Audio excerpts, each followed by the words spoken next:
안녕하세요. 부동산 네이클로버입니다. 오늘은 1순위 청약 자격 조건에 대해서 살펴보겠습니다. 청약을 하려면 자격 조건이 필요합니다. 그런데 아시겠지만 자격 조건만 갖춘다고 해서 당첨되지는 않습니다. 자격도 1순위, 2순위로 나뉩니다.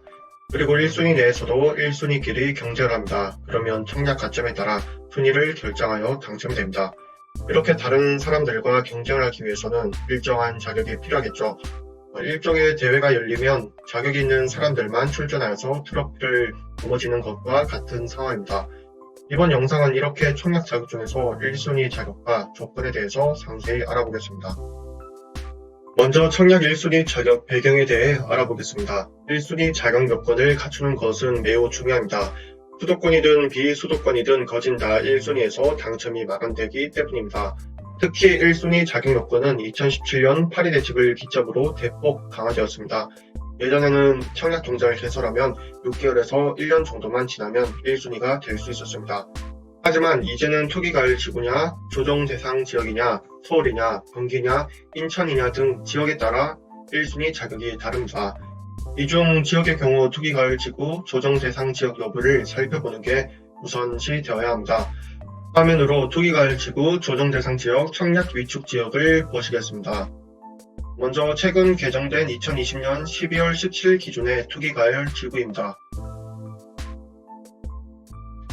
조정 대상 지역은 워낙 많아서 온라인에 조정 대상 지역 현황을 검색해 보시면 되겠습니다. 지금은 청약 위축 지역을 보여드리겠습니다. 하지만 현재까지는 형식적인 제도만 있을 뿐 구체적인 지역은 없습니다. 이상 투기가을 지구 조정 대상 지역을 보셨다면 그 다음 보아야 할 것이 바로 1순위 자격 조건입니다. 국민주택과 민영주택 1순위 자격 조건이 다르니 각각 살펴보겠습니다. 먼저 국민주택 청약 1순위 자격 조건입니다. 표를 보면 알 수 있듯이 투기가을 지구 및 조정 대상 지역 내 국민주택에 청약하려면 2년 24회를 채운 세대주가 1순위입니다.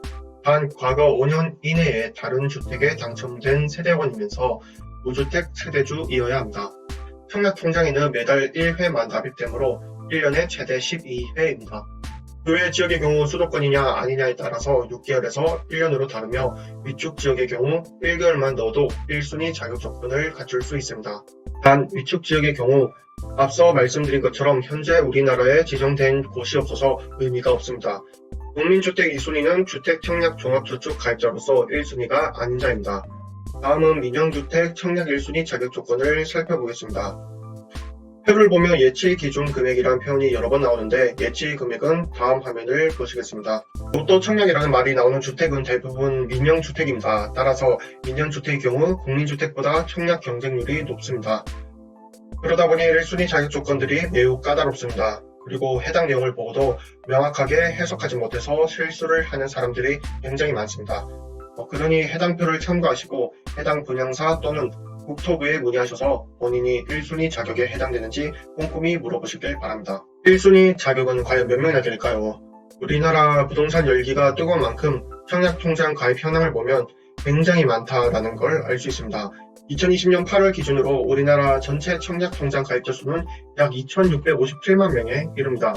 전체 인구의 약 50%가 넘는 사람들이 청약통장을 가지고 있는 상황입니다. 이 중 1순위 통장을 가지고 있는 사람들은 약 1,481만 명에 이른다고 합니다.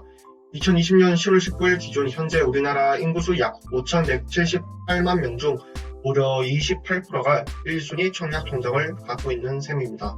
정말 어마어마한 수치죠. 이것만 봐도 부동산 욕하면서 실제로는 내 집 마련에 대한 수요가 엄청 많다는 걸 알 수 있죠. 이상 청약 1순위 자격 조건을 살펴보았고 국내 현황까지 살펴보았습니다. 우리나라 청약의 1번지는 서울입니다. 서울이 너무 비싸서 경기도로 인구가 빠지고 있습니다만 서울 집값이 조금이라도 떨어지면 다들 서울로 옵니다. 늘 그래왔습니다. 부동산은 부증성으로 더 이상 땅이 늘어나지 않습니다. 땅은 한정되어 있고 인구는 계속 늘어나고 고령화사의 기준이 점점 높아지고 서울 강남권 중심으로 인프라는 늘어나고 공급은 받쳐주지 못하고 청약 가입자 수는 날이 갈수록 늘어나고 어떤가요? 부동산 거품이니 집값 떨어져야 하니 맨날 앞을 팔아도 실제로 너도나도 부동산을 갖고 싶어합니다. 숫자 속에 답이 있습니다. 여러분은 어떤 선택을 하실 건가요? 돈과 시간은 여러분을 기다려주지 않습니다. 연구하고 노력하는 자에게 오는 법입니다. 노력도 하지 않고 방 안에서 와플 달면서 집값 떨어지길 기다리지 마십시오.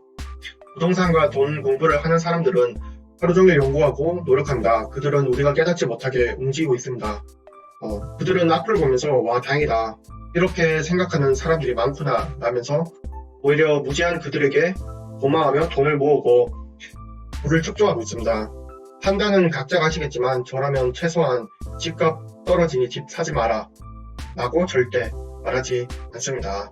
여러분의 시간과 돈은 어느 날 갑자기 여러분에게 다가올까요? 그럴 일 절대 없다는 걸 누구나 아실 겁니다. 돈 만드는 법은 쳇바퀴처럼 굴러가는 월급 통장이 있지 않습니다. 돈이 돈을 만드는 곳에 답이 있습니다. 그걸 깨닫고 활용하면 굴러가는 쳇바퀴 돈은 자신의 인생을 빛내는 용도로 쓸 수 있습니다. 그게 바로 진짜 삶을 즐기는 You Only Live Once입니다. 고맙습니다. 시청해주셔서 감사드리고 평행 LG 자격 조건에 대해서 궁금하신 분들이 계시면 댓글 남겨주시고요. 많은 홍보 부탁드리겠습니다.